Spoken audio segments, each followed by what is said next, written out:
Friends, શિયાળો આવે એટલે લીલોતરી શાકભાજી સરસ મજાના મળવાનું શરૂ થઈ જાય અને સાથે જ દરેક ઘરોમાં પણ અલગ અલગ લીલોતરી શાકભાજીનો ઉપયોગ થાય તેવી વાનગીઓ પણ બનવાનું શરૂ થઈ જાય છે. તો આજે પણ આપણે શાકભાજીથી ભરપૂર એવી એક વાનગી એટલે કે ગ્રેવીવાળા મંચુરિયન બનાવવાના છે, એકદમ હોટેલ કે રેસ્ટોરન્ટ સ્ટાઇલમાં. અને જો આ મંચુરિયન ઘરમાં બને તો બાળકોને તો મજા પડવાની જ છે, સાથે મોટા લોકોને પણ ખૂબ મજા પડવાની છે. તો આવો તેની આખી રેસીપીને જોઈ લઈએ. તેની પહેલાં રેસીપીને લાઇક, શેર અને સબસ્ક્રાઇબ અને હાઇપ જરૂર કરજો. તો મંચુરિયન બનાવવા માટે સૌથી પહેલાં અહીંયા આપણે કોબીજ લેવાનું છે અને તેને ઝીણું એવું ખમણી લેવાનું છે.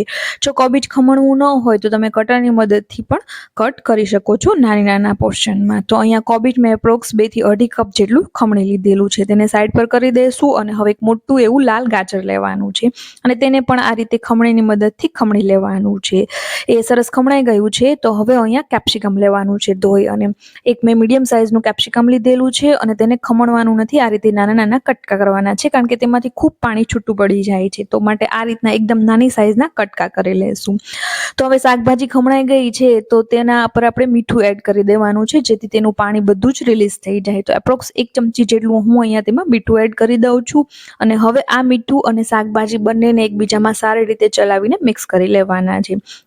2 થી 3 મિનિટમાં જ તેમાં સરસ મજાનું બધું જે પાણી છે તે છૂટું પડી જાય છે. તો હવે આ શાકભાજીમાં પાણી આપણે નિતારી લેવાનું છે અને એ પાણી આપણે એક વાટકામાં ભેગું કરી અને રાખી દેવાનું છે. અને બધું જ શાકભાજીનું જે ખમણેલું છે તેને નીચવીને સાઈડ પર રાખી દઈશું અને આ પાણીને ફેંકવાનું નથી, તેનો આગળ ઉપયોગ કરીશું.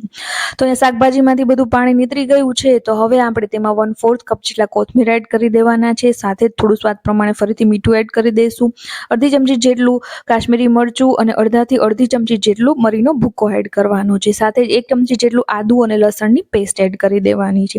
1 ચમચી જેટલું રેડ સોયા સોસ એડ કરી દેવાનો છે અને અડધી ચમચી જેટલું ડાર્ક સોયા સોસ એડ કરી દેવાનો છે. અને હવે આપણે બાઇન્ડિંગ માટે અહીંયા અડધો કપ મેંદો એડ કરીશું અને સાથે થોડા ક્રિસ્પી બને એના માટે 1/4 કપ જેટલું કોર્નફ્લોર એડ કરી દેવાનો છે.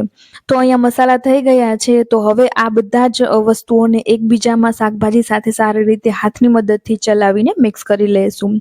તો થોડી જ વારમાં તમે જોશો તો તે એકદમ લોટ બંધાય એવા ટેક્સચરમાં આ રીતે આવી જાય છે. તો હવે આપણે તેમાંથી થોડું થોડું પોર્શન હાથમાં લઈ અને મંચુરિયનના ગોળા કે બોલ્સ બનાવી લેવાના છે.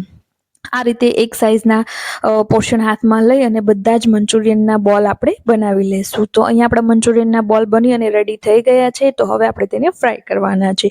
તો તેના માટે ફરીથી ગેસ પર એક પેનમાં તેલને ગરમ કરવા માટે રાખી દઈશું. તેલ મીડિયમ એવું ગરમ થાય એટલે હવે આપણે તેમાં જે મંચુરિયનના બોલ બનાવીને રાખેલા તેને ધીરે ધીરે ફ્રાય કરી લેવાના છે. ગેસની જે ફ્લેમ છે તે મીડિયમ ટુ સ્લો રાખવાની છે અને ધીરે ધીરે આ રીતે બધા જ મંચુરિયનને ચમચાની મદદથી ફેરવતા જશો તો થોડી જ વારમાં તમે જોશો તો તે સરસ મજાના ગોલ્ડન બ્રાઉન કલરના આ રીતે સતળાઈ જાય છે. જ્યારે આવી રીતે થઈ જાય ત્યારે તેને ફરીથી આપણે બહાર કાઢી લેવાના છે. તો અહીંયા આપણા બધા જ મંચુરિયન રેડી થઈ ગયા છે. તો હવે આપણે ગ્રેવી બનાવી લેશું. તો ફરીથી એક તેલમાં થોડું તેલ લેશું અને તેમાં 1 ચમચી જેટલી આદુ, લસણ અને મરચાંની પેસ્ટ એડ કરી દેવાની છે, ઝીણા કટકાવાળી. તે થોડી સતળાઈ જાય એટલે ડુંગળી અને કેપ્સિકમ એડ કરવાના છે અને તમે ઈચ્છો તો ગાજર પણ એડ કરી શકો છો, મેં સ્કીપ કરેલા છે. અને આ બધું જ હાઈ ફ્લેમ પર આપણે સાતળી લેવાનું છે. ચાઇનીઝ આઈટમ હંમેશા હાઈ ફ્લેમ જ સાતળવાની રહેશે. એ થોડું સતળાઈ જાય એટલે હવે આપણે તેમાં મસાલા બધા એડ કરવાના છે. તો સૌથી પ્રમાણે સ્વાદ પ્રમાણે મીઠું એડ કરી દઈશું, ત્યારબાદ અડધી ચમચી જેટલો મરીનો ભૂકો એડ કરીશું, સાથે જ અડધી ચમચી જેટલું કાશ્મીરી મરચું એડ કરી દેવાનું છે અને બધાને સારી રીતે ચલાવીને મિક્સ કરી દઈશું. અને 4 થી 5 ચમચી જેટલું તરત જ આપણે ટોમેટો સોસ એડ કરી દેવાનું છે અને તેને પણ એક વખત તેમાં સારી રીતે ચલાવી લેવાનું છે જેથી આપણા જે મસાલા છે તે તેમાં બળી ન જાય. હવે આપણે ફરીથી તેમાં 2 ચમચી જેટલો રેડ ચીલી સોસ અને 1 ચમચી જેટલું ડાર્ક સોયા સોસ એડ કરવાનો છે. ફરીથી તેને સારી રીતે ચલાવીને મિક્સ કરવાનું છે.